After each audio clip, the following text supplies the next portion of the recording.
की regular medicine घेतल्यामुळे माणूस पटकन बरा होतो आणि आयुर्वेदामुळे स्लो होतं, असं असतं का? किंवा असं का लोक त्याच्याकडे बघत असतील? काय वाटतं तुला, एक डॉक्टर MD आयुर्वेद म्हणून तू काय सांगशील याच्याबद्दल? पहिलं म्हणजे हे एक खूप मोठं मिथ आहे की असं काही नसतं की आयुर्वेदाचे रिझल्ट स्लो येतात. हे बघा, जर तुम्हाला ताप आलाय तर तुम्ही पहिल्यांदा पॅरासिटामॉल कडे वळता, तर त्या व्यतिरिक्त तुम्ही आयुर्वेदाच्या महासुदर्शन काढ्याकडे वळलात तर नक्कीच तुम्हाला चटकन रिझल्ट येणार आहेत.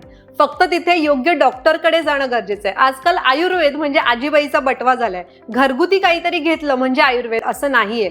BAMS bachelor of Ayurveda medicine and surgery नावाचा 5.5 वर्षाचा कोर्स आहे आणि यामध्ये आम्हाला MBBS सारखाच सर्व शिक्षण असतं. आयुर्वेदाचे सुद्धा रुग्ण डायग्नोस करण्याचे म्हणजे निदान करण्याचे, चिकित्सा करण्याचे काही प्रोटोकॉल्स आहेत आणि ते फॉलो केले तर नक्कीच आम्हाला देखील इन्स्टंट रिझल्ट मिळतात.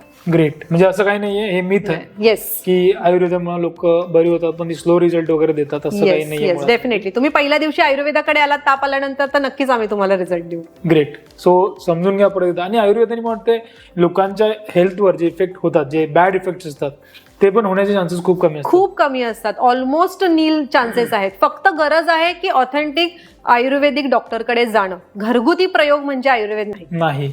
Great great. तर हे पण मला वाटतं ऑडियन्सने समजून घ्यावा की जर तुम्हाला त्रास होत असेल तर ऑफकोर्स तुम्ही आयुर्वेदाकडे एकदा जाऊन बघू शकता.